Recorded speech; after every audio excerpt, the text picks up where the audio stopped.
Sampurasun para mitra, kalintang bingahna tiasa tepang deui dina acara Pani Ismanah di kanal YouTube YKB Bahasa Sunda. Satu acan urang ngabandungan panglenyepan dinten ieu hayu urang naneda nyuhunkeun pingpinan Roh Suci. Nun ama nulinggi di sawarga, abdi sadaya nyuhunkeun pingpinan Roh Suci kangge nuyun abdi sadaya dina ngalenyepan pangandika Gusti. Berkahan abdi sadaya supados tiasa ngaregepkeun sareng ngalarapkeunana dina kahirupan sadidinten. Paneda ieu disuhunkeun di lebet asmaning Gusti Yesus Kristus. Hatur nuhun Gusti. Amin. Para mitra, lenyepaneun urang dinten ieu dicutat tina buku renungan wasiat anu dijudulan Sanes Ukur Semet Lalambe. Dumasar serat Korinta nu kahiji pasal 12 ayat 1 dugi ka 3. Sarengnas nu janten puseur panglenyepan urang nyaeta ayatna nu katilu anu ungelna kieu.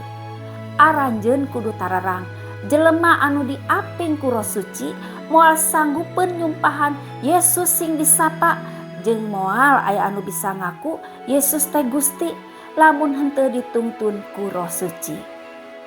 Para mitra, upami saurangan leres-leres bikahormat ka sepuhna, piraku dina waktos nu sami anjeunna ngahina nami sepuhna ku ngalakukeun lalampahan nu nyemarkeun nami sepuhna eta. Yesus teh Gusti ieu teh pangangken iman ti gareja perdana atanapi gareja ngawitan. Sajajar sareng hal eta nanging aya dina posisi nu pasalia nyaeta Yesus sing disapa atanapi Yesus teh disapa. Rasul Paulus nandeskeun sakur jalmi nu ditungtun ku Roh Suci piraku saharita ngedalkeun dua pangangkenan nu pasalia kitu. Sakur jalmi nu ditungtun ku Roh Suci mung tiasa ngucapkeun pangangkenan yen Yesus teh Gusti. Pangangkenan iman eta tangtos wae dengan sawates kana ucapan mungkul. Satiap pangangkenan tos sakedahna oge mangaruhan kahirupan sareng ketak paripolah jalmi nu ngucapkeunana. Upami saurang nganumi iman tigin kana pangangkenan iman nu leres, anjeunna tangtos baris ngawujudkeun ketak paripolah nu positif sareng konstruktif kangge gareja Gusti. Sanes ukur semet lalambe.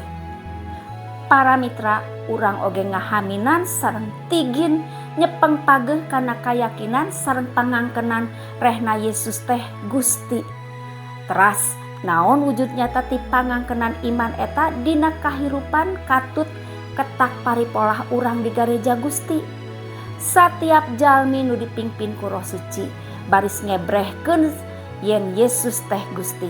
Anjeunna oge baris ilu biung dina pangwangunan gareja Gusti minangka wujud rasa sareng sikep ajrih ka sang kapala gareja.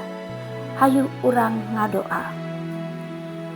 Kapangersa anjeun Allah Rama di lebet Gusti Yesus Kristus, hatur nuhun kangge panglenyepan danget ieu perkawis pangangkenan iman rehna Gusti teh Allah.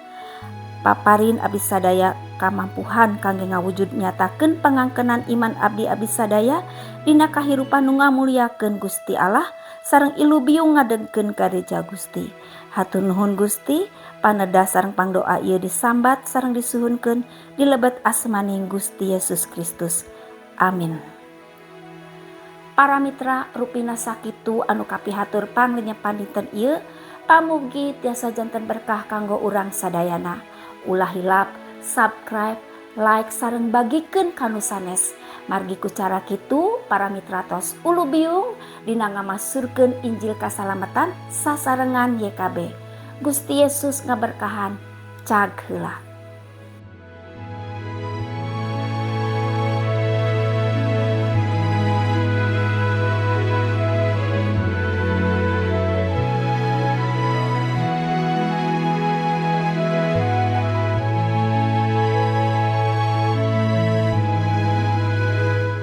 Sahabat, mari dukung pelayanan dan pekabaran Injil melalui YKB dengan membagikan link acara ini kepada sebanyak mungkin orang. Dukungan juga dapat saudara lakukan dengan mentransfer dukungan finansial ke rekening BCA ke nomor 450 305 2990 450 305 2990 atas nama Yayasan Komunikasi Bersama.